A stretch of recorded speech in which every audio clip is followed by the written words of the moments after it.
Let's imagine you're out to dinner with friends and you're enjoying the evening and then it hits you. You totally forgot to take insulin. You check your blood glucose and of course it's super high. What do you say to yourself in that moment? When I ask people this in my workshops, I'll hear things like, oh man, I messed up again, or I will never get this right, or I am totally failing at this. If you've been there or if you felt that edge of just wanting to quit the whole thing, and most of us have, stay with us because in this video we're going to be talking about what you can do when thoughts like these pop into your head. So let's get into it.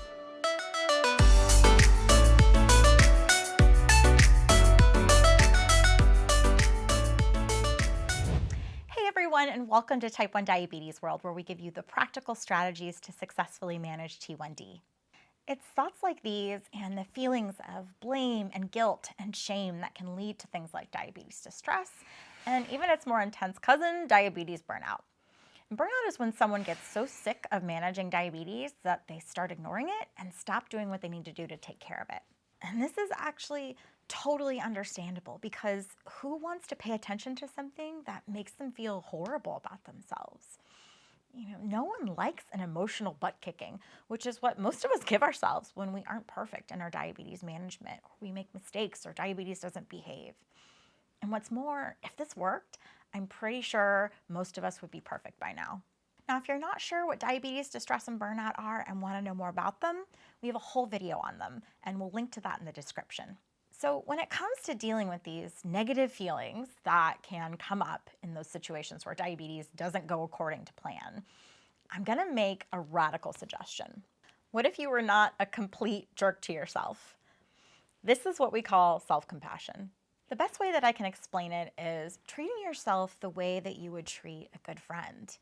It means being kind to yourself instead of criticizing yourself. All right, so you might be thinking, well, how am I supposed to stay motivated if I don't really get on myself about this? I can't just let myself slack off.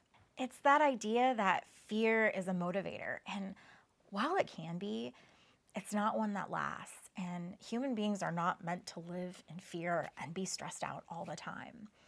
And diabetes is a marathon, not a sprint. It is 24/7. On a purely practical level, research shows that people who practice self-compassion, who are nicer to themselves, can be less anxious and depressed. They often obsess less and they're better able to solve problems. And we all know that diabetes can present problems. So let's get into the nitty-gritty of self-compassion. What does it mean? There are 3 parts to self-compassion, and we can thank researcher Kristen Neff, who is kind of the guru in this area, for outlining these for us. Number 1 is mindfulness. And that means noticing and acknowledging your thoughts and emotions in the moment without judging them or getting sucked in by them. Number 2, self-kindness. This means being loving and kind instead of critical of yourself. And number 3 is common humanity. And I like to think of this one as connection with others. It's remembering that you're not alone when you struggle or suffer or make mistakes. So what might this actually look like for a person with T1D? How can we put this into practice in our daily life?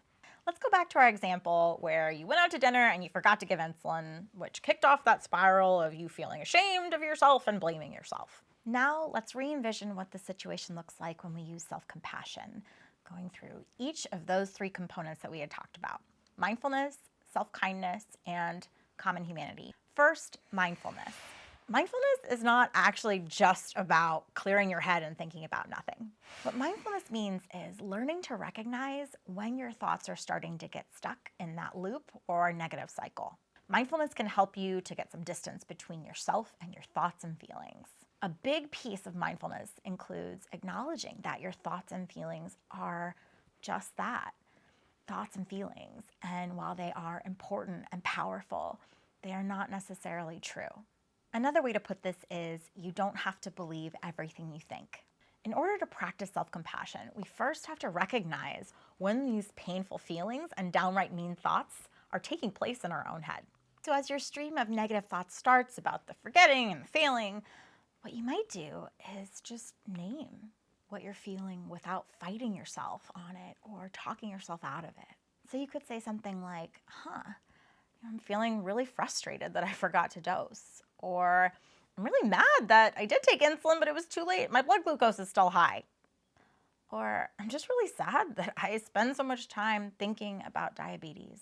Tuning into these feelings can be uncomfortable. I totally get that. But when we accept those feelings and we notice them without judging them or trying to make them go away, we can actually start to move through them. Mindfulness is a skill, and like any skill, it takes practice to get better at. But it can yield some pretty big rewards.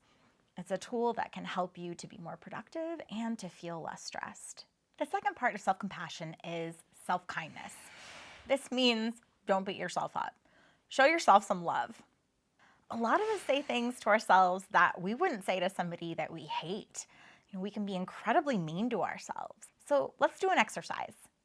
Pause this video and write down what you would say to a dear friend who also has type 1 diabetes and is in the exact same situation that we described with the forgetting to bolus for dinner.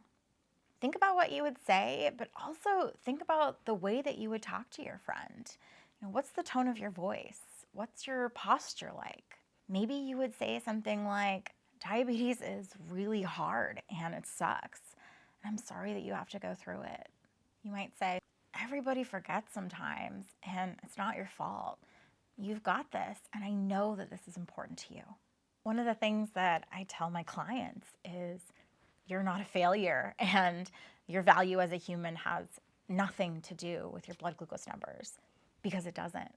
When I'm doing this exercise with people, one of the things that can really drive it home is if you go ahead and think back to the beginning of this video and of the things that you might have said to yourself in this situation, and a friend of yours actually leaned over and said some of those things to you, any of them, that like, oh, you're totally failing, or how could you forget to do this? That was so stupid. Can you imagine? That friendship would probably be over in a hurry and for good reason. What's more is that none of those things are actually motivating. A lot of times they just make us feel worse about ourselves. The third part of self-compassion is common humanity, which is about connection to others. In our missed insulin at dinner example, common humanity would mean remembering that you're not alone in your struggles. You are definitely not the only one who has forgotten to take insulin for a meal or felt discouraged and overwhelmed by diabetes management. I know I felt that way. We all make mistakes. It's part of being human. It's definitely part of having diabetes. I know that self-compassion is not usually the go-to response for most of us when we've made a mistake, but I hope we've made a good case here for why beating yourself up when you're feeling down is not the solution here.